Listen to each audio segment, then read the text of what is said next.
చిన్న ప్రార్థన చేసుకుందాం. కృపా సత్య సంపూర్ణుడు ప్రభానికి వందములు శివత్వమైన సర్వలోకనాథుడు సర్వోళితుడు ప్రభానికి వందములు శివత్వనైనా నూతన ప్రభావంతో నూతన ఆదరణతో నూతన క్రియలతో నడిపించేవాడు నీవే తండ్రి.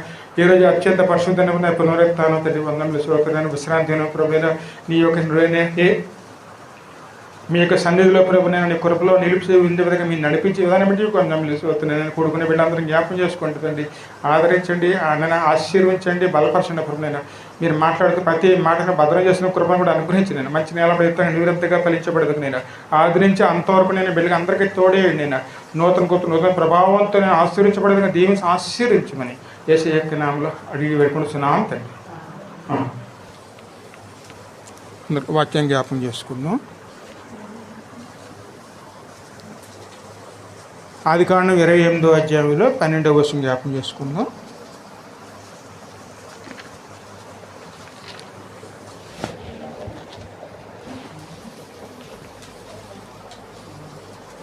ఆదికాండం 28:12. అప్పుడు అతడు ఒక కలకనెను, అందులో ఒక నిచ్చెన భూమి మీద నిలబడి ఉండెను, దాని కొన ఆకాశమునంటెను, దాని మీద దేవుని దూతలు ఎక్కుతూ దిగుచు ఉండిరి, మరియు యెహోవా దానికి పైగా నిలిచి నేను నీ తండ్రి యగు అబ్రహాము దేవుడను ఇస్సాకు దేవుడను యెహోవాను, నీవు పండుకొని ఉన్న ఈ భూమిని నీకును నీ సంతానమునకును ఇచ్చెదను. నీ సంతానము భూమి మీద లెక్కకు ఇసుకు రేణువులంత వలె అగును.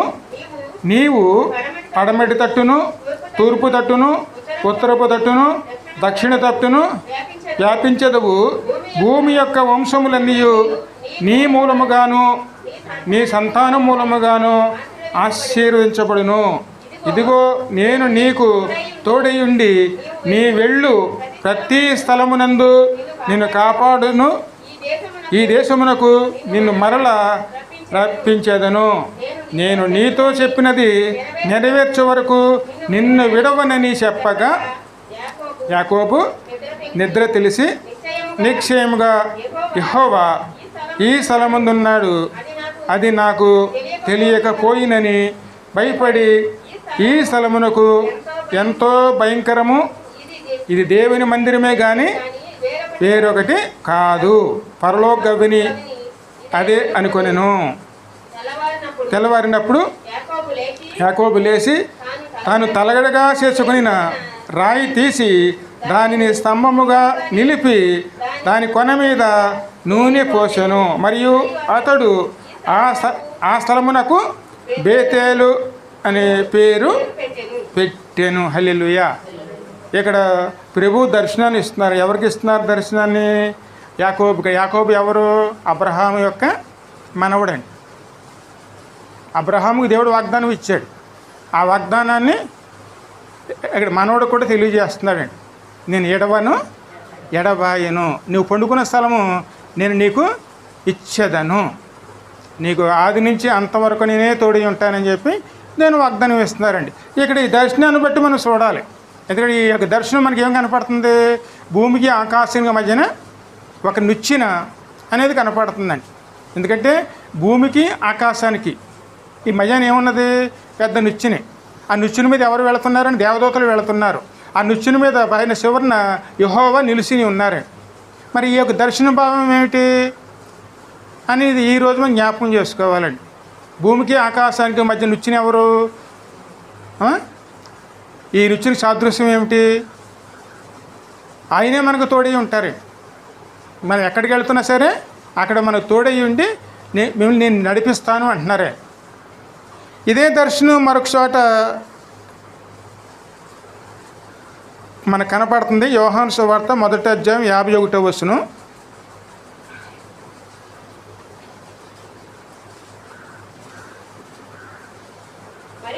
మరియు ఆయన మీరు ఆకాశము తెరవబడియు దేవుని దూతలు మనిషి కుమారునికి పైగా ఎక్కుటయును దిగుటయును సూతురని నీతో నిక్షయముగా చెప్పుచున్నాను నేను. ఇక్కడ ఎవరు చెప్తున్నారన్నమాట?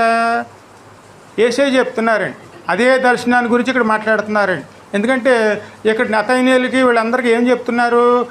ఆనాడు యాకోబు కనబడిన దర్శనము, ఆ దర్శనాన్ని గురించి ఇక్కడ వివరిస్తున్నారండి. ఆ నిచ్చెన ఎవరు? మనిషి కుమారుడు. మనిషి కుమారుడు అంటే ఎవరండి? యేసయ్యేనండి. అంటే పరలోకానికి భూమికి ఉన్న మధ్యన ఉన్నది నిచ్చెన ఎవరండి? కేవలం యేసయ్యేనండి, క్రీస్తేనండి. ఆయనే మనకు నిచ్చెన. ఎందుకంటే మనం ఆ నిచ్చెన నుంచి పైకి వెళ్ళాలన్నా కిందకి దిగి రావాలన్నా ఆకాశం నుంచి భూమికి ఆకాశానికి మైన ఉన్నది ఆ యొక్క ప్రభువేనండి. ఆయనే మన నిచ్చెనగా వచ్చారు. ఎందుకంటే పరలోకంలో దేవుడు మనల్ని ఆశీర్వించాలంటే పరలోకం నుంచి వచ్చినటువంటి యేసయ్య ద్వారానే ఆశీర్విస్తారండి.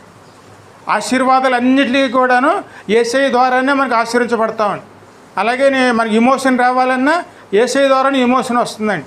అదేవిధంగా మనకు విడుదల రావాలన్నా, పాపం నుంచి విడుదల రావాలన్నా యేసయ్య ద్వారానే మనకు విడుదల వస్తుందండి. మనం అందరూ కూడా ఖచ్చితంగా పరలోకం వెళ్ళాలంటే ఇప్పుడు యేసయ్య ద్వారానే మనం పరలోకం వెళ్ళగలుగుతాం. ఎందుకంటే భూమికి ఆకాశం మైన ఉన్నది ఏమిటండి?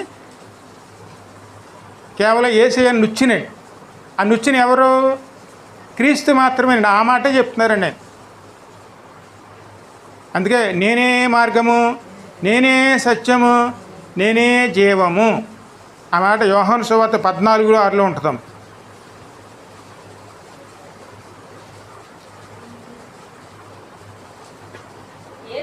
యేసు నేనే మార్గమును సత్యమును జీవమును నా ద్వారానే తప్ప ఎవడును తండ్రి యొద్దకు రాడు. తండ్రి ఎక్కడున్నారు?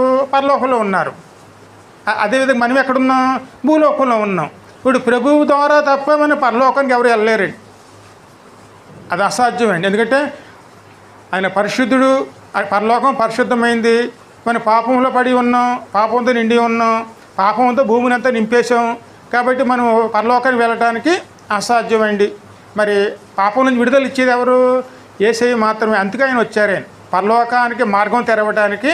తానే ఒక మార్గముగా ఆయన ఈ లోకానికి వచ్చి ఆ దర్శనాన్ని యాకోబు అంటే ఎవరు? ఇశ్రాయేలు సంతతి అవుతారండి. అంటే ఇక్కడ యాకోబుగా ఉన్నాడు, కానీ దేవుని నడిపింపు వల్ల దేవుని ద్వారా అతను ఎలా మారతాడండి? ఇశ్రాయేలుగా మారతాడు. అందుకని నువ్వు ఎక్కడికి వెళ్ళాను? నేనే నీకు తోడై ఉంటాను, నేనే నేను నడిపిస్తాను. నీవు తిరిగి మళ్ళీని ఇక్కడికి వచ్చే వరకు కూడా నేను నీకు తోడై ఉంటాను. యేసయ్య మనల్ని ఎప్పుడు తోడై ఉండి నడిపించే దేవుడండి.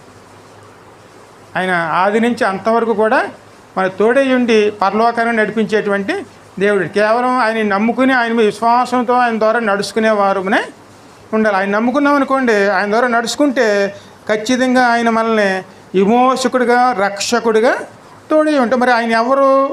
ఇంకా ఇక్కడ వివరంగా చూస్తే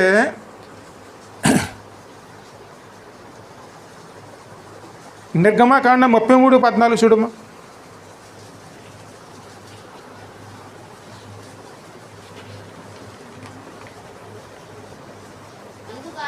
అందుకు ఆయన నా సన్నిధి నీకు తోడుగా వచ్చును, నేను నీకు విశ్రాంతిని కలగజేసేదను. అందుకే ఆయన మాటకి అర్థం ఏమిటి? నా సన్నిధి మీకు తోడుగా వచ్చును. ఆయన ఇశ్రాయేలు ప్రజలు నడిపించడానికి యెహోవాయే అక్కడ దిగి వచ్చారండి. ఇప్పుడు వారు నడిపించడానికి దేవుని సన్నిధిని అనుగ్రహిస్తున్నారు. ఎందుకంటే వాళ్ళు ఆ సమయంలో ఒక కోడి దూడను తయారు చేసుకుని ఈ దూడే మమ్మల్ని నడిపించిందని చెప్పి వారి అందరూ కూడాను దేవునికి విరోధంగా పాపం చేసినప్పుడు ఆయన అంటారు, నేను వస్తే మీరు నశించిపోతారు, కాబట్టి నేను రానంటే మోసే బతిమాలుకుంటాడు.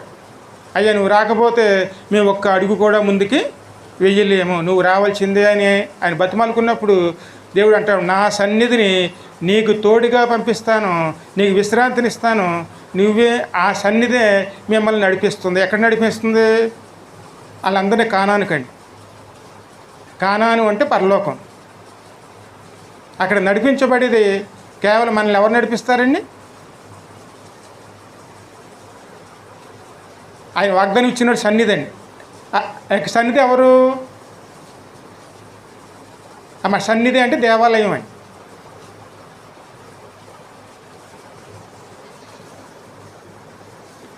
ఈ మాట వాక్యంలో చదువుకోవాలంటే ఇది ఆ మాట ప్రకటన గ్రంథం 22:27 చదువు.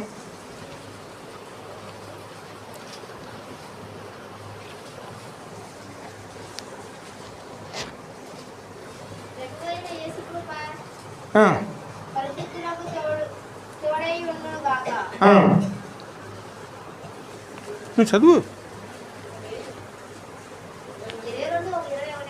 అదేనమ్మా, నువ్వు చదువు. ప్రభువైన యేసు కృప పరిశుద్ధులకు తోడే యుండును గాక. ఆమేన్.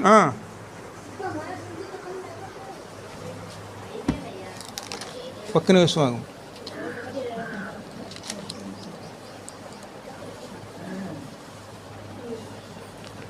ఒక్క నిమిషం. 21:27 చదువు.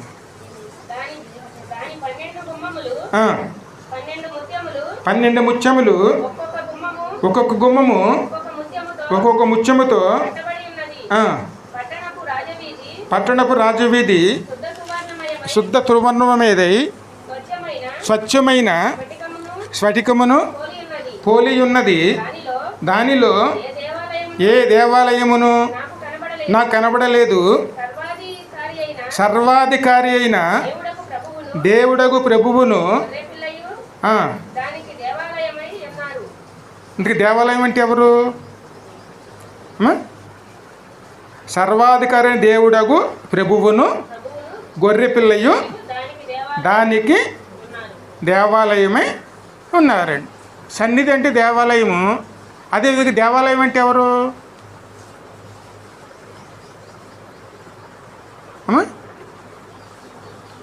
దేవాలయం అంటే క్రీస్తు ప్రభువు అండి. ఆయనే మనకు తోడై ఉంటారు. ఆయన మనల్ని నడిపిస్తారు. అంటే పరలోకాన్ని ఇచ్చిన అన్న మాటకు అర్థం ఏమిటంటే పరలోకానికి వెళ్ళవలసిన ఇచ్చిన ఇక్కడ దేవాలయం అండి. ఆ దేవాలయం ఎవరు? క్రీస్తు ప్రభువు అండి. ఆయనే మనల్ని నడిపించాలి. ఆయనే మనల్ని పరలోకాన్ని తీసుకెళ్ళాలి. దానికి కావాల్సిన సిద్ధపాట్లన్నీ ఎవరు చేస్తారు? ఆయనే చేస్తారండి. అక్కడున్న గొర్రెపిల్ల ఎవరు? లోక పాపములు మోసుకొని పోయే దేవుని గొర్రెపిల్లండి. అంటే మన పాపములన్నింటికి పరిహారం ఎవరు చెల్లిస్తారు? అది ఒక గొర్రెపిల్లేనండి. ఆ గొర్రెపిల్ల దేవాలయం. ఆ దేవాలయమే క్రీస్తు. ఆ క్రీస్తే నిచ్చెన. ఆ నిచ్చెనే మనకి పరలోకానికి వెళ్తానికి మార్గం అండి. అందుకే మరి దేవాలయం అంటే క్రీస్తేనండి. అంటే ఈరోజు మనం దేవుని ఆలయంలోకి వచ్చామంటే ఆలయం ఎవరు? క్రీస్తులోకి వచ్చి ఉన్నామని.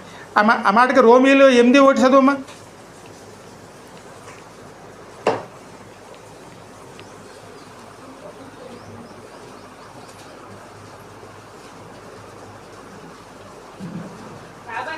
కాబట్టి ఇప్పుడు క్రీస్తు యేసునందు ఉన్న వారికి ఏ శిక్షా విధియును లేదు. హల్లెలూయా.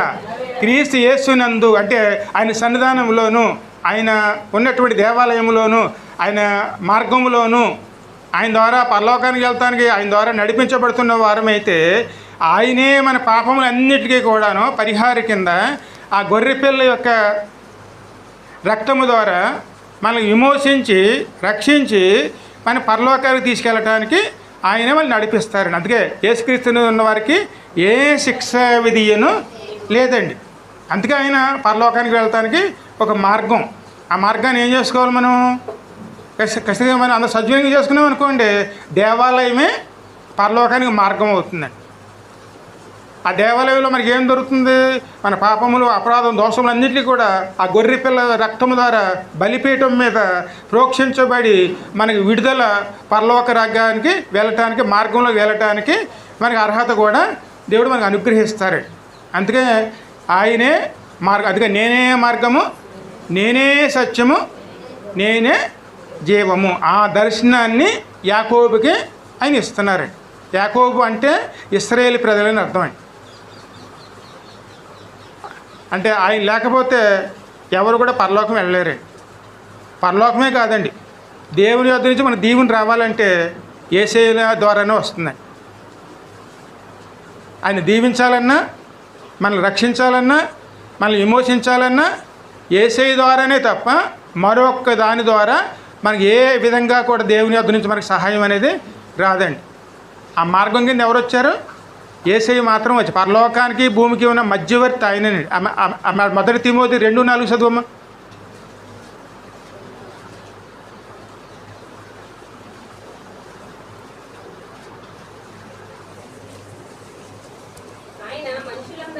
ఆయన మనుషులందరూ రక్షణ పొంది సత్యమును గూర్చిన అనుభవ జ్ఞానం గల వారి ఉండవలనని నిశ్చయించుచున్నాడు.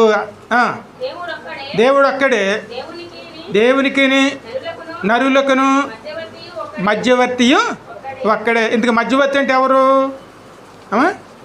ఆకాశం మీద ఉన్న దేవునికి, భూమి మీద ఉన్నటువంటి నరులకి ఉన్న మధ్యవర్తి ఎవరు? క్రీస్తేనండి. ఆ మధ్యవర్తి అనేది నిచ్చినండి. ఇప్పుడు ఈతల ఒడ్డు నుంచి ఆతల ఒడ్డుకి వెళ్ళాలంటే, అగాధాన్ని దాటాలంటే ఆ మయాన్ని ఏముండాలండి? ఖచ్చితంగా నిచ్చినేది ఉండాలి.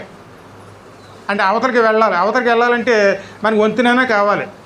ఆ వంతెన కింద ఎవరు వచ్చారు? క్రీస్తేనండి. పాపమని అగాధం దాటి పరలోకానికి వెళ్ళటానికి ఆయనే ఒక నిచ్చెన కింద మనల్ని ఆయన విమోచించి రక్షించడానికి ఈ లోకానికి వచ్చారండి. అందుకే దేవునికి మనకి మధ్యన ఉన్నది యేసయ్య మాత్రమేనండి. అంటే మనకి ఇక్కడ ఆశీర్వాదం కావాలన్నా, మనకి విడుదల కావాలన్నా, విమోచన కావాలన్నా ఖచ్చితంగా మనకు కావాల్సింది ఎవరు? యేసయ్య నామమేనండి. అందుకే ఆయన నిచ్చెన. నువ్వు ఎక్కడికి వెళ్తున్నా నేను నీకు తోడై ఉంటానని ఆ యాకోబుకి ఆయన ఆ సమయంలోనే వాగ్దానం ఇస్తున్నారు. నేను తోడుకుని వస్తాను, నేను ఎడబాయును అన్నారండి. ఇప్పుడు మన అందరికీ ఎవరు తోడై ఉన్నారండి?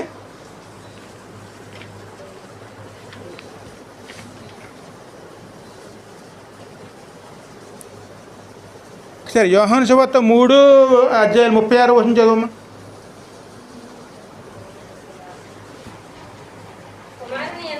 కుమారుని యందు విశ్వాసం ఉంచువాడే నిత్య జీవము కలవాడు. కుమారుని యందు విశ్వాసం ఉంచిన వాడే నిత్య జీవమును కలవాడు.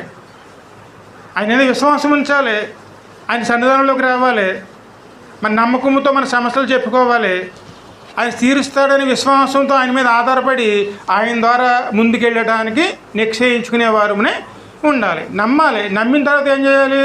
మన భారం ఎవరి మీద పెట్టాలండి? ఆయన మీద భారం మోపుకుని మనం నిశ్చయంగా ఆయన సన్నిధానంలో నిలిచి ఉండి ఎదురు చూసేవారునే ఉండి. అందుకే ప్రయాసపడి భారాలు మోసిన సమర్థ జనులారా నా యొద్దకు రండి, నేను మీకు విశ్రాంతిని ఇస్తాను. అక్కడ కావాల్సింది మనకేమిటి? నమ్మకమండి. నమ్మకమును విశ్వాసము. నమ్మిన వారికే మన బాధలు చెప్పుకోగలుగుతామండి. ఇంట్లో ఉన్నాయన్ని సంగతులు ఎవరికి చెప్తారండి? నమ్మకం ఉంటేనే చెప్తారండి. అందుకే మనం ఖచ్చితంగా ఎవరిని నమ్మాలి? ఆయన నమ్మాలి.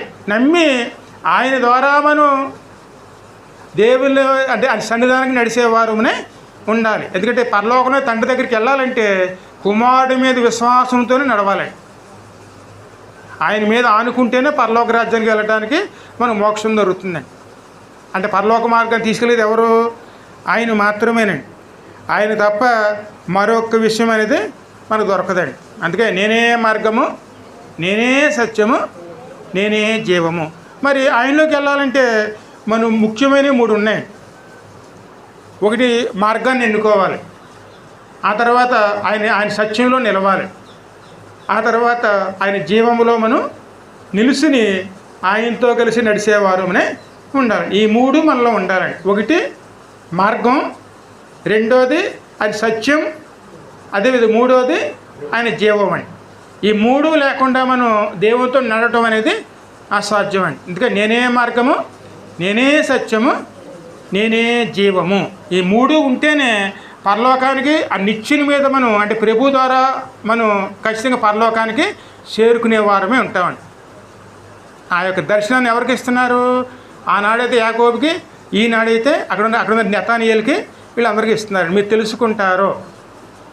ఖచ్చితంగాను ఆ మాట అన్నారండి. మీరు తెలుసుకుంటారు, నిదానంగా అన్నీ కూడా మీరు తెలుసుకుంటారు. దేవుని సన్నిధానంలో నిలిచి ఉంటే దేవుడే మనల్ని నడిపించి ఆయనే మనకు తోడై ఉంటారు. అందుకే దేవుని సన్నిధానంలో మనం నేర్చుకుని పరలోకానికి సిద్ధపడేవారునే ఉండాలి. మొట్టమొదటిది ఏమిటి? నేనే మార్గము. ఆ మాట అపోస్తుల కార్యం 4:12 చూడమ్మా.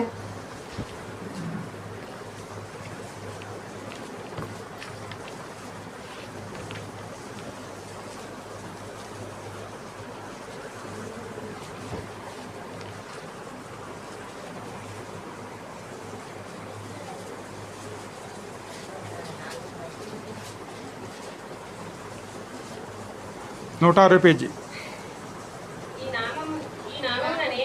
ఈ నామమునే మనము రక్షణ పొందవలెను గాని ఆకాశం కింద మనుషులలో ఇయ్యబడిన మరి ఏ నామమున రక్షణ పొందలేము అనెను. అంటే ఈ నామమునే, ఏ నామమున? యేసుక్రీస్తు అనే నామములోనే మనము రక్షణ అనేది పొందుకోవాలండి.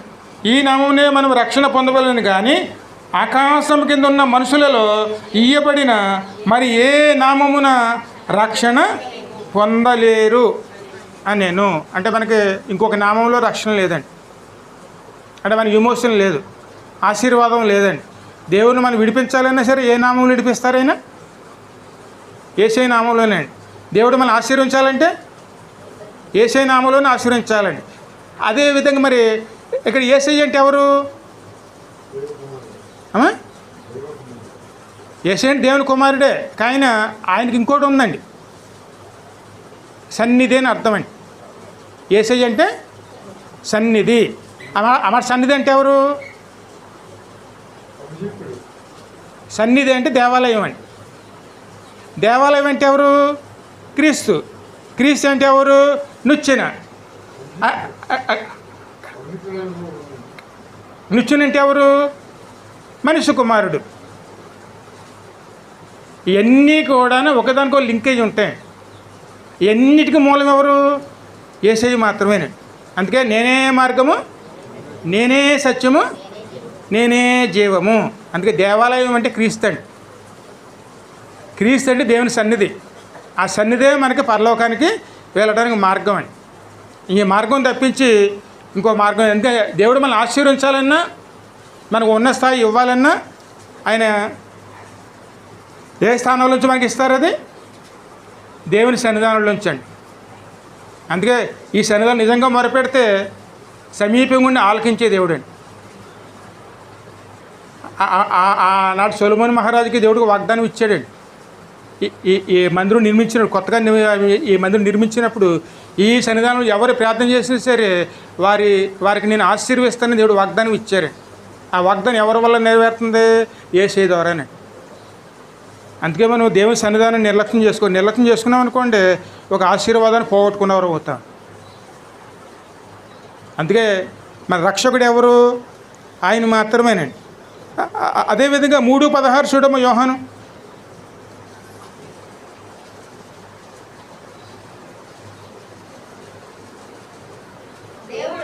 దేవుడు లోకమును ఎంతో ప్రేమించెను కనుక ఆయన తన అద్వితీయ కుమారుని యందు పుట్టిన వాని యందు విశ్వాసం ఉంచి ప్రతి వారు నశింపక నిత్య జీవం పొందినట్లు ఆయనను అనుగ్రహించెను. తన కుమారుని యందు పుట్టి అంటే వాక్యం ద్వారా జన్మించి కొత్తగా జన్మించి అంటే వాక్యం ద్వారానే పాత జీవితాన్ని విడిచిపెట్టి కొత్త జీవితంలో ప్రభు ద్వారా ఎవరైతే జన్మిస్తారో, ఎవరైతే ఆయన కుమారుని మీద విశ్వాసం ఉంచుతారో వారు నశింపక నిత్య జీవంలోకి వెళ్ళినట్లుగా ఆయన మనకు అనుగ్రహించబడ్డారే. ఇప్పుడు ఆయనే మనకు మార్గం అండి. అది శిక్షించడానికి రాలేదండి, ఆయన మనల్ని కేవలం రక్షించడానికేనండి. ఇంకా ముంచదు. లోకము తన కుమారుని ద్వారా రక్షణ పొందుటకే కానీ లోకమునకు తీర్పు తీర్చుటకు దేవుడు ఆయనను లోకములోనికి పంపలేదు. ఎందుకంటే తీర్పులు తీర్చడానికి, శిక్షించడానికి యేసయ్య రాలేదండి. కేవలం ఆయన ఎందుకు వచ్చారు? ఆయన మనం రక్షించడానికి. ఎందుకంటే భూమికి ఆకాశానికి ఏమున్నది? అగాధం అండి. అగాధం ఏ అగాధం? అది పాపమనే అగాధం. అది దాటలేరు ఎవరోను. పరలోకం ఎవరో రాలేరండి. ఎవరు కూడా పరలోకం నడిపించలేరు. ఎందుకంటే అందరూ పాపులమే, మరి అందరూ నరకానికి వెళ్ళవలసిన వారమే. అందుకే మనం నశించుకోవడం దేవునికి ఇష్టం లేదు. కాబట్టి దేవుడు మన అందరినీ ప్రేమించారు కాబట్టి మనల్ని విమోహించడానికి ఒక మార్గం కింద కుమారుడినే పంపించారు. ఆ కుమారుడు ఎలా వచ్చారు? ఆయన సత్యము ద్వారానే, అంటే వాక్యం ద్వారా. ఎవరైతే వాక్యం ద్వారా మళ్ళీ పుడతారో, అంటే కొత్త జీవితాన్ని ఆరంభిస్తారో, వారిని విమోచించి రక్షించడానికి దేవుడు నిర్ణయించుకునేటువంటి ఒక మార్గం అండి. ఆ మార్గం ఎవరు? క్రీస్తే. క్రీస్తు అంటే ఎవరు? వాక్యం అండి. ఆ వాక్యమే సత్యము. ఎందుకంటే సత్యం అనేది రెండు ఉంటాయి, ఒకటి ఉంటుందమ్మా. నిజాలు ఎన్ని ఉంటాయి అమ్మా? ఇప్పుడు నిజం అనేది ఎప్పుడు ఒకటేనండి, రెండు ఉండవండి. అంటే రెండు కింద తీసుకున్నాం అనుకోండి, కాసేపు ఆ మాట విని కాసేపు ఈ మాట విన్నాం అనుకోండి, అక్కడ ఏమవుతుంది? అందుకే సత్యములో మనం అనుభవ జ్ఞానం కలిగి వారమై ఉండినట్లుగా దేవుడు మనలను ఆయన నిర్ణయించుకున్నారు. ఎందుకంటే మనం నడిపించబడాలి దేవుడు నిర్ణయించుకున్నారు. కాబట్టి తన కుమారుని ఒక మార్గము కింద మనల్ని మన కోసం ఆయన పంపించారండి. మరి అదేవిధంగా యోహాను 6:53 చూడమ్మా.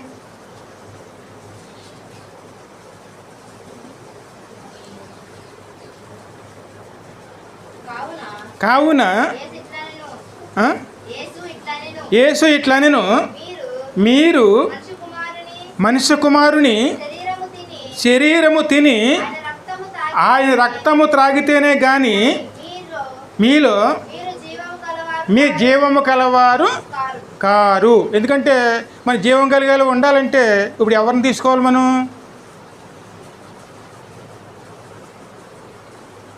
ఆయన తినటం అంటే జీవనాధారం చేసుకోవటం అండి. ఎందుకంటే మా ద్వితీయోపదేశ ఖండంలో ఉంటుందండి, మనుషులు కేవలం ఆహారం వల్లనే జీవించరు కానీ దేవుని యొద్ద నుంచి వచ్చే ప్రతి మాట వలన జీవింతురు. ఎందుకంటే ఒక మాట ఆశీర్వాదం తీసుకొస్తుందండి, అదేవిధంగా ఒక మాట ఏం చేస్తుంది? ఖచ్చితంగా శాపాన్ని తీసుకొస్తుందండి.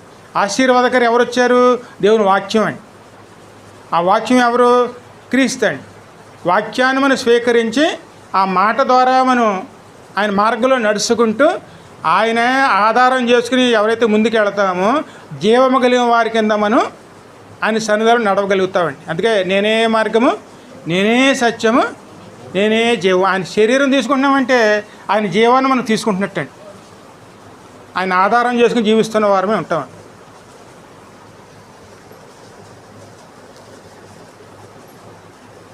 అందుకే ఆయన తీసుకోవాలంటే మనలో ఏముండాలి? నమ్మకం అండి.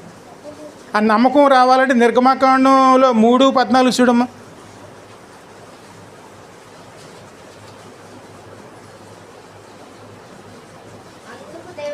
అందుకు దేవుడు నేను ఉన్నవాడును అనువాడును అని మోషేతో చెప్పెను. మరియు ఆయన ఉండునను వాడు మీ యొద్దకు నన్ను పంపినని నీవు ఇశ్రాయేలీయులతో చెప్పవలెను. ఎందుకంటే ఇశ్రాయేల్ దగ్గరికి అసలు మోసేని పంపిస్తున్నారండి. మరి మోసే అడుగుతాడు అన్నమాట, అయ్యా నేను ఎవరి పేరు చెప్పాలి అని. అప్పుడు ఆ విషయం యెహోవా చెప్తారన్నమాట, నేను ఉన్నవాడును అనువాడును నన్ను పంపించాడు అని చెప్పు. ఉన్నవాడును అనువాడును అంటే ఆయన ఎప్పుడూ ఉంటారండి. ఆదిలో ఉన్నవాడు అంతవరకు కూడా ఆయనేనండి. ఆయన ముందు ఎవరు లేరు, ఆయన వెనకాల కూడా ఎవరు ఉండరండి. అందుకే ఆది ఆయనే, అంతము ఆయనే. కాబట్టి ఆయన ఎప్పుడు ఉండేవాడే. అంటే అది కొద్ది రోజులు జీవించి కొద్ది రోజులు నిర్మూలం అయిపోయేవారు కాదండి. ఆయన ఎప్పుడు ఉండే దేవుడు. అందుకే ఆయన సత్యవంతుడు అని మనం నమ్మాలండి.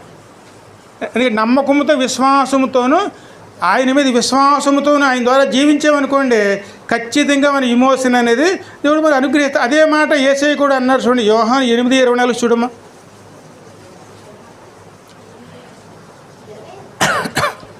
యోహాను 8:24 కాగా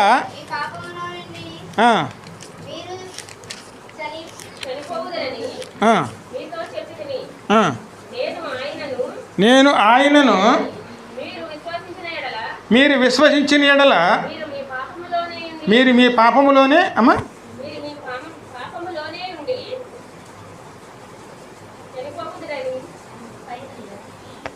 ఇంకోసారి చదవమ్మది. కాగా కాగా మీ పాపములోనే ఉండి మీరు చనిపోదురని మీతో చెప్పి తిని నేను ఆయనని మీరు విశ్వసింపని ఎడల మీరు మీ పాపములోని ఉండి చనిపోవుదురని వారితో చెప్పి. మరి ఈ మాటకి అర్థం ఏమిటి? అని నమ్మితే పరలోకం వెళతామండి. నమ్మలేదనుకోండి ఖచ్చితంగా మరి పరలోకం వెళ్ళే మార్గం మనకి మూసుకుపోతుందండి. మరి పరలోకం వెళ్ళే మార్గం మూసుకుపోతే ఎక్కడికి వెళ్ళాలి? నిత్య నరకానికండి.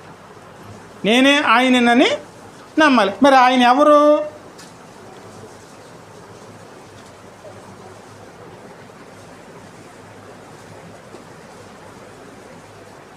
నేనే ఆయనని విశ్వసింపని ఎడల మీరు పాపములోనే ఉండి చనిపోవుదురని వారితో చెప్పిన. ఆ మాటకు అర్థం ఏమిటంటే ఉన్నవాడును అనువాడు. నేను ఇందాక ఎవరైతే చెప్పారో ఆ విషయంలో యేసయ్యలో నమ్మాలండి మనం. ఆయనే ఉన్నవాడు, ఆయనే అనువాడు, ఆయన నిత్యము ఉండేవారు ఆయన నమ్మకంతో విశ్వాసంతోనూ ఆయన మీద ఆనుకుని ఆయన ద్వారా నడిపించబడ్డాం అనుకోండి, ఆయనే మనకి ఎమోషనల్గా రక్షకుడిగా ఆయన ఈ లోకంలోంచి నడిపించే దేవుడిగా ఉంటారు. అందులో మనకి ఏముండాలి? మార్గంలోకి వెళ్ళాలంటే విశ్వాసం ఉండాలి, నమ్మకం ఉండాలి. అప్పుడు ఆయన మార్గాన్ని కనుక్కోగలుగుతామండి. అదేవిధంగా ఆ మార్గంలోకి వెళ్ళాలంటే మరొకటి కావాలండి, సత్యములో నడవాలండి.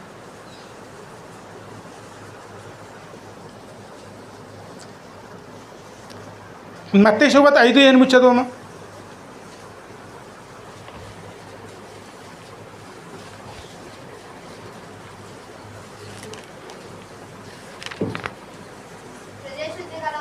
హృదయ శుద్ధి గలవారు ధన్యులు, వారు దేవునిని చూసేది. హృదయ శుద్ధి ఎలాగ వస్తుంది?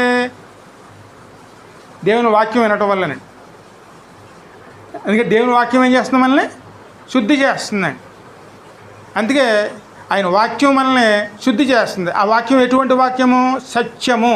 ఎందుకంటే ఈ లోకంలో ఉన్నటువంటి ప్రతి మాటలోనూ ఎంతో కొంత పాపం ఉంటుందండి. కానీ మనం వినే మాట ఏ మాట? అది పరలోకం మాట అండి. ఆ మాటలో పాపం ఉండదండి, సత్యం అని. అంటే పరలోకంలో నుంచి వచ్చిన మాట ఎప్పుడు సత్యమేనండి, అందులో అబద్ధం ఉండదు. అందుకే ఆయన సత్యము, నేనే సత్యము. ఆ సత్యాన్ని మనం నమ్మి ఆయన ద్వారా మనం శుద్ధి చేసుకుంటే, మన హృదయాన్ని శుద్ధి చేసుకుంటే, ఎందుకంటే మన చెప్పుడు మాటలు వినకూడదండి. ఆనాడు చెప్పుడు మాటలు విన్నటువంటి ఆదామావ ఏమయ్యారండి? ఒక మాట విన్నందువల్ల ఏమైంది? ఒక మాట వినటం వల్ల అబద్ధాన్ని నమ్మి అబద్ధం వల్ల ఏం తెచ్చుకున్నారు? పాపాన్ని తీసుకుని పాపం వల్ల కడక వారు దేవుని దూరం అయిపోయారండి. అందుకే మనం ఎవరిని నమ్మాలి? వాక్యాన్ని మాత్రమే నమ్మాలండి. వాక్యానికి విరుద్ధంగా ఉన్నది ఏది కూడా నమ్మకుండా ఆ వాక్యములో మనం ఎప్పుడు కూడా ప్రతిష్ఠించుకునేవారునే ఉండాలి. మనం చేస్తే మనం మాట్లాడితే వాక్యం అనుసారంగా ఉండాలండి. అదేవిధంగా మనం జీవిస్తే వాక్యానుసారంగా ఉండాలండి. ఈ రెండిట్లో మనం ఏం చేసుకోవాలి? ప్రతిష్ఠించుకోవాలండి. ఆ వాక్యం ద్వారానే మనం ప్రతిష్ఠించబడాలండి. వాక్యం ద్వారానే జీవించాలి. వాక్యాన్ని దాటి వెళ్ళామనుకోండి, ఈ లోకం ద్వారా జీవిస్తే ఖచ్చితంగా మనం పాపంలో పడతామండి. అందుకే సత్యములో జీవించే వారే ఆ మార్గాన్ని కనుగొనగలుగుతారండి. అందుకే నేనే మార్గము, నేనే సత్యము. ఆ మార్గం ఇరుకు మార్గం అండి. అది కనుగొనేవారు కొద్దిమంది మాత్రం ఉంటారు. వారు ఎవరు? వారు వాక్యానుసారంగా నడుచుకున్న వారే పరలోక మార్గాన్ని ఆయన కనుగొనగలుగుతారండి. ఆయన మీద విశ్వాసం ఉంచాలి, నమ్మాలి. నమ్మకంతో కనుక ఆయన ద్వారా నడిపించబడ్డామనుకోండి, ఖచ్చితంగా మనకు ఇమోషన్ అనేది దేవుని ద్వారా జరుగుతుందండి. ఆ మాట రోమీయులు 6:11 చూడము.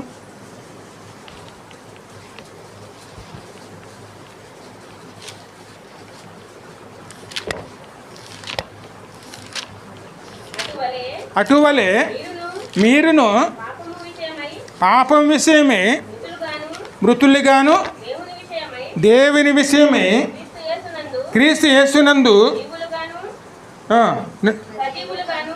క్రీస్తు యేసు సజీవులుగాను మిమ్ములు మీరే ఎలా ఎంచుకోవాలి మనం? పాపం విషయంలో మనం మృతులుగాను, క్రీస్తు యేసునందు విషయంలో మనం మిమ్మల్ని మీరే ఎంచుకుని, క్రీస్తు యేసులో మనం సజీవులుగా ఉండాలి, పాపం విషయంలో మనం మృతులుగా ఉండాలి.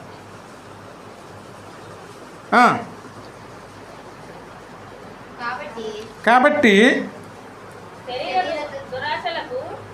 శరీర దురాశలకు లోబడనట్లు సావునకు లోనైన మీ శరీరమందు పాపమును ఏలనీయకుడి. కాబట్టి శరీర దురాశలకు లోబడినట్లుగా సావునకు లోనై ఉన్న మీ శరీరమునందు పాపమునకు ఏలనీయకుడి.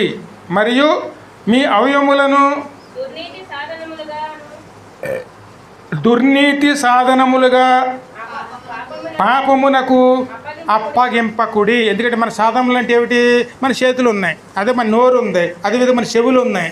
ఇవన్నిటినీ కూడాను అంటే వీటన్నిటి దేనికి అప్పగించకూడదు అమ్మా? ఈ చేతుల ద్వారా పాప పనులు చేయకూడదు, ఈ చెవుల ద్వారా చెడు మాటలు వినకూడదండి. అదేవిధంగా మన కళ్ళు ద్వారా అటువంటివి చూడకూడదు మనం. అదేవిధంగా మనం ఈ నోటి ద్వారా ఏం చేసుకోవాలి? దేవుడు స్తుతించాలి, కానీ ఈ నోటి ద్వారా ఎప్పుడు కూడా పాప మాటలు మాట్లాడకూడదండి. వీటిని ఖచ్చితంగా దేనికి అప్పగించకూడదు? సాతానికి అప్పగించకూడదండి. అంటే మన అవయవాలని, అంటే మన చేతులు కానీ, అదేవిధంగా మన చెవులు కానీ, మన నోరు కానీ, మన కళ్ళు కానీ, ఇవన్నీ కూడా సాతానికి అప్పచెప్పామనుకోండి, అయ్యే మనలో నెరవేరుతాయి.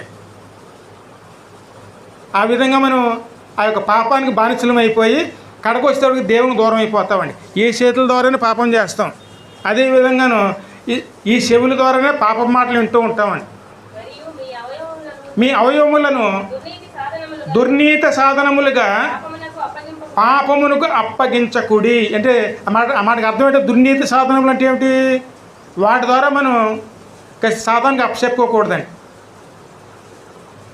ఈ చేతులతోనే పాపం చేస్తాం, మళ్ళీ ఈ చేతులు ఎత్తేమలేని అదే దేవుణ్ణి ఆరాధిస్తామండి. ఆ విధంగా చేసుకుంటే మనకి దేవుని వల్ల మనకి ఏం కలుగుతుందండి? ఆ మార్గం కనపడుతుంది, మార్గంలో వెళ్తామండి, ఆ మార్గం వెళ్ళలేమండి. ఆ మార్గంలోకి వెళ్ళాలంటే ఖచ్చితంగా మన సత్యంలో నిలవాలంటే మన అవయవాల్ని దేవునికి అప్పచెప్పాలి, కానీ పాపానికి అప్పచెప్పకూడదండి. ఈ చేతులతో మనం ఎప్పుడు కూడా పాపాన్ని చేయటానికి ఇష్టపడకూడదండి. కేవలం పాపం విషయంలో మృతులుగాను, క్రీస్తు యేసు విషయంలో సజీవులుగాను మన శరీరాన్ని దేవునికి అప్పగించుకునేవారునే ఉండే. ఎందుకంటే చనిపోయిన మనిషి పనిచేస్తాడా? ఏ మనిషి చనిపోతే పనిచేస్తాడా? పాపంలో కూడా అలాగే ఉండాలి మనం. అదేవిధంగా ఏ చనిపోయిన వాడైనా దేవుడు స్తుతించగలడా? ఆ విధంగా దేవుడు స్తుతించిన విషయంలో చనిపోయిన వారికి ఉండకూడదండి. ఆ విషయంలో సజీవులుగా ఉండాలండి, ఎప్పుడు ఆరాధించేవారునే ఉండాలి. ఎందుకంటే ఆరాధించలేదనుకోండి, నువ్వు జీవించుతున్నావు అన్న మాటే, కానీ మృతుడివే. అంటే దేవుణ్ణి ఆరాధించాలి. ఆరాధించకపోతే మనం కేవలం జీవిస్తున్న మాటే, కానీ మృతులువేనే. ఎప్పుడు మన అవయవాలను ఎప్పుడు కూడా సజీవుల గుంపులో ఉండాలి, అంతేగాని మృతుల గుంపులో కాదు. మృతులకు ఎప్పుడు అవయవాలుగా ఉండకూడదు, వాటికి అప్పచెప్పకూడదండి. ఇంకా ముంచదు అమ్మ.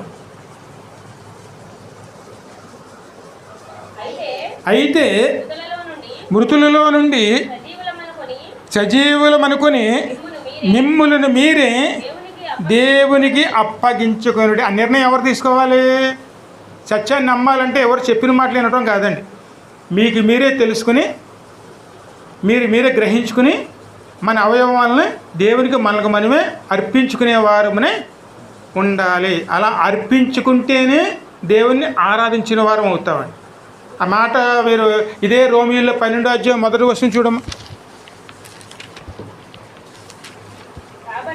కాబట్టి సహోదరులారా, పరిశుద్ధమును దేవునికి అనుకూలమైన సజీవ యాగముగా మీ శరీరములను ఆయనకు సమర్పించుడని దేవుని వాత్సల్యతను బట్టి మిమ్ములను బతిమాలు కొనుచున్నాను. హల్లెలూయా. అందుకే ఎప్పుడు కూడా ఈ విషయాల్లో మన శరీరం దేవునికి ఉపయోగిస్తున్నాం, పాపం చేయటానిక, దేవుని ఆరాధించడానిక? పాపం చేస్తానికి ఉపయోగించుకున్నాం అనుకోండి, నిత్యం మీద వెళ్తానికి అర్హత కోల్పోతామని. అక్కడ కేవలం ఎవరు వెళ్తారు? సత్యంలో నిలిచిన వారు మాత్రమే వెళ్తారండి. అందుకే నేనే మార్గము, నేనే సత్యము. సత్యములో నిలిచిన వారు మాత్రమే యేసయ్య ద్వారా ఆ నిత్యుని మీద పరలోకానికి వెళ్ళగలుగుతారండి. అందుకే మన శరీరాన్ని ఎప్పుడు కూడా దేవునికి అప్పచెప్పుకోవాలి, కానీ సాతానికి కాదు. పాపానికి అప్పచెప్పుకున్నాం అనుకోండి, పాపం వాడుకుంటుంది. ఆనాడు ఆదాము ఎలా వాడుకుందండి?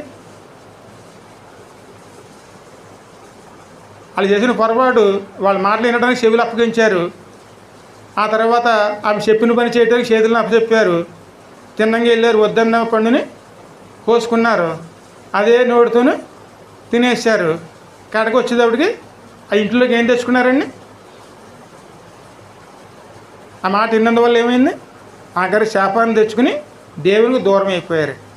అందుకే సజీవ యాగముగా మన శరీరాన్ని దేవునికి అర్పించుకునేవారునే అర్పించుకున్నామనుకోండి, ఖచ్చితంగా ఆయన శరీరం అనేటువంటి నృత్యుని మీద మనం పరలోకానికి వెళ్ళగలిగిన వారమే ఉంటామండి.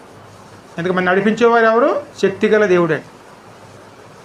మిమ్మల్ని ఎడవను ఎడబాయిను అన్నారండి. ఇంకా ముందుకెళ్తే 2 కొరింథీయుల పత్రిక చూడడం 7:1.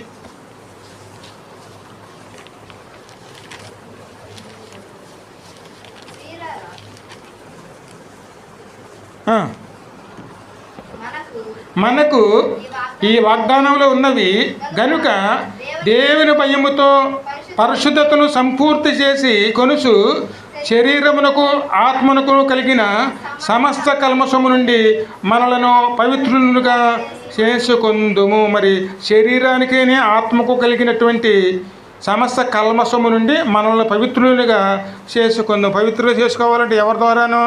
వాక్యమని ఉదక స్థానం ద్వారానే. వాక్యం లేకపోతే ఏనాటి కూడా పరిశుద్ధులు కాలేమండి. ఆ వాక్యం ఏం చేస్తుంది?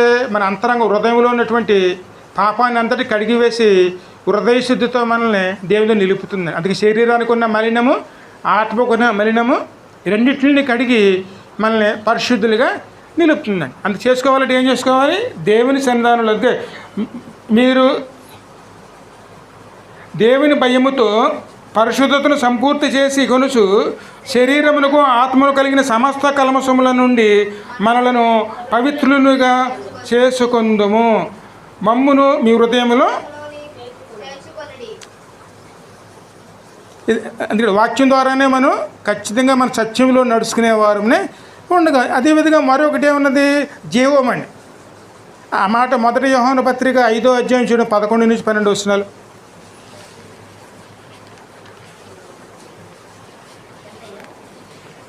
1 యోహాను పత్రిక 5వ అధ్యాయంలో 11, 12 వచనాలు.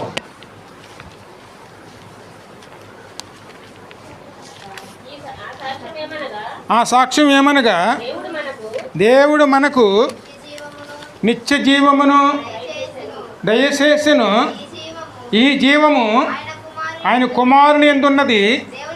దేవుని కుమారుని అంగీకరించేవాడు జీవము గలవాడు.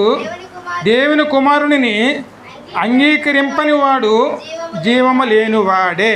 ఇప్పుడు మనం ఆ జీవాన్ని పొందుకోవాలంటే ఏం చేయాలండి? ఎవరైతే యేసుని అంగీకరిస్తారో, ఆయన ద్వారా ఎవరైతే నడుస్తారో వారిలో ఏముంటుంది? జీవం ఉంటుందండి. ఆ జీవం ఏం చేస్తుంది? మనల్ని నిత్య జీవంలో తీసుకెళ్తుందండి. ఆ జీవం ఉన్నవారు మాత్రమే పరలోక రాజ్యంలోకి వెళ్ళగలుగుతారండి. యేసయ్యే జీవం అండి.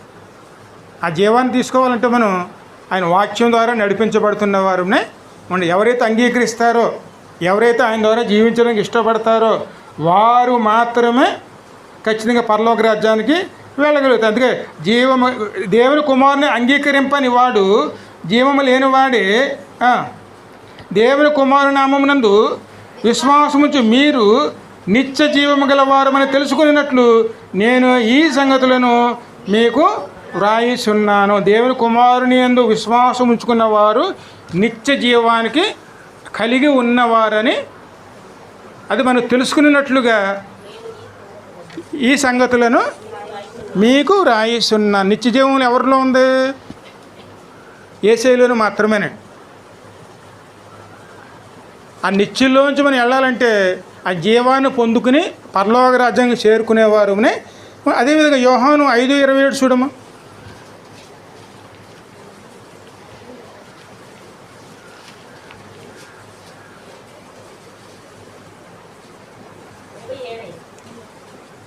ఇది 21.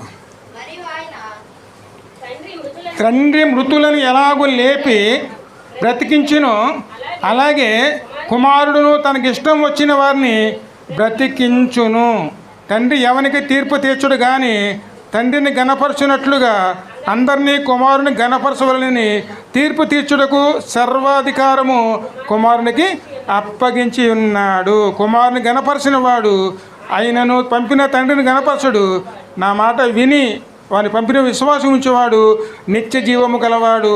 వాడు తీర్పులోనికి రాక మరణము నుంచి జీవములోనికి దాటి ఉన్నాడని మీతో నిశ్చయముగా చెప్పుచున్నాను. ఇప్పుడు జీవం ఎవరండి? ఇప్పుడు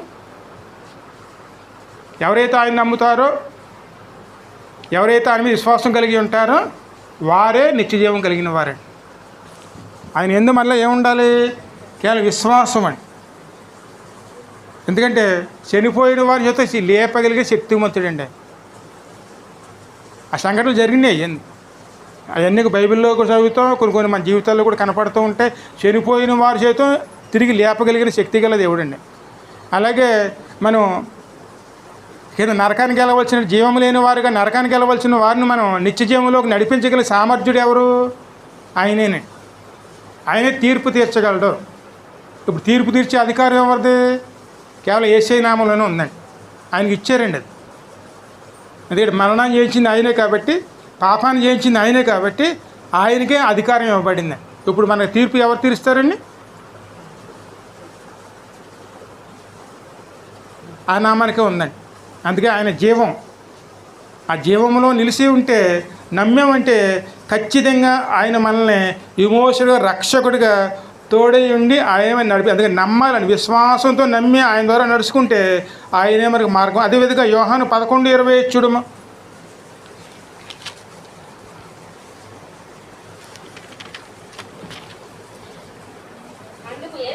అందుకు యేసు పునరుత్థానమును జీవమును నేనే, నా యందు విశ్వాసం ఉంచువాడు చనిపోయినను బ్రతుకును, బ్రతికి నా యందు విశ్వాసం ఉంచువాడు ఎన్నటికీ చనిపోడు. చనిపోయాడన్న మాటకే పాపంలో పడిపోవటం అండి. ఆ పాపం ఏం చేస్తుంది? కేవలం మన మృతులుగా మారుస్తుందండి. మన పాపం చేసి దేవుని దూరం అవ్వచ్చు, కానీ ఆయన మీద విశ్వాసంతో మన పాపాలు ఒప్పుకుంటే మళ్ళీ జీవం కలిగిన వారుగా మారుస్తారండి. అవి చనిపోయినను అది తిరిగి మనం లేపగలిగినటువంటి శక్తి కలది. పాపములు విరిసివేసి మరణాన్ని జయించిన వారే. ఆయనే నిత్య జీవాన్ని ఇచ్చేటువంటి దేవుని కుమారుడు. ఆయన ద్వారానే తప్ప మరొక మార్గంలో మనకి వేరే మార్గం అనేది లేదు. మరి ఈ మార్గం ఎక్కడుంది? ఇన్ని తెలుసుకున్నాం మనం. మార్గం వేసే, అదే సత్యం అంటే వాక్యం, అదే జీవం అంటే వేసే. ఇవన్నీ మనకి ఎక్కడ దొరుకుతాయి? ఇవన్నీ ఎక్కడ దొరుకుతాయి అంటే ఏకైక మార్గం, ఒకే ఒక్క మార్గం. హెబ్రీయులు 10:19 చదువు. ఈ మార్గం తప్ప రెండో మార్గం మనకు ఉండదండి. సహోదరులారా, యేసు మన కొరకు ప్రతిష్ఠించిన మార్గమును అనగా, ఇంతకీ ఈ మార్గాన్ని ఏం చేశారండి?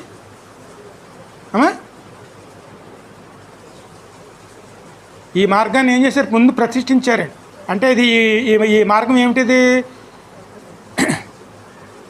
ఈ మార్గం ప్రతిష్ఠించబడిందండి. అంటే పరిశుద్ధమైన మార్గం,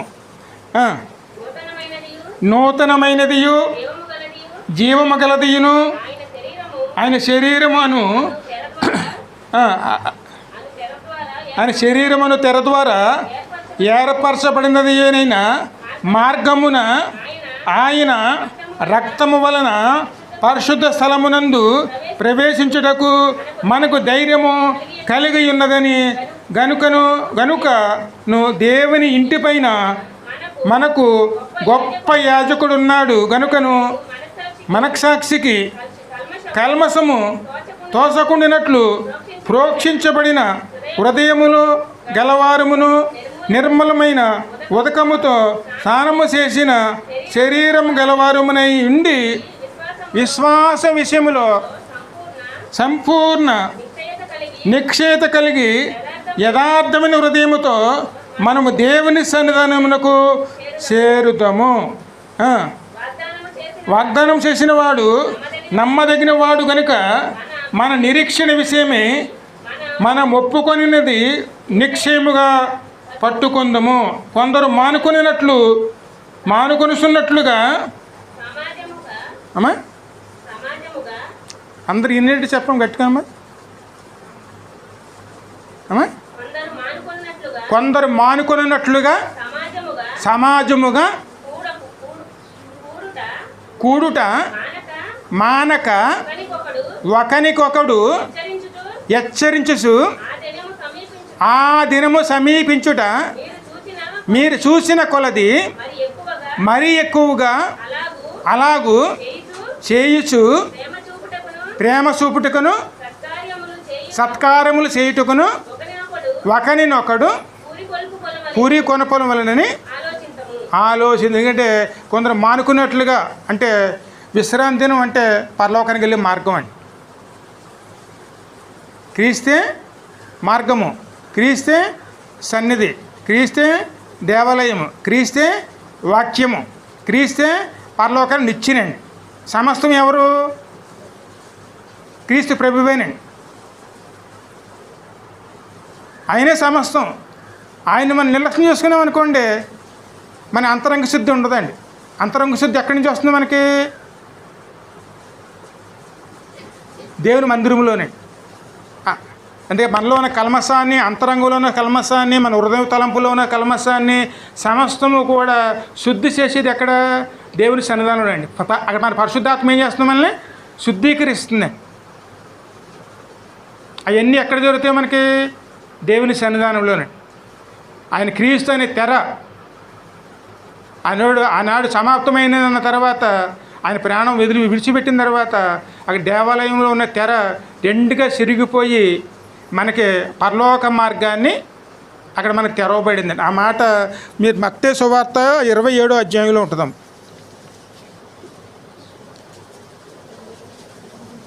మత్తయి సువార్త 27వ అధ్యాయం 50-51 వచనాలు.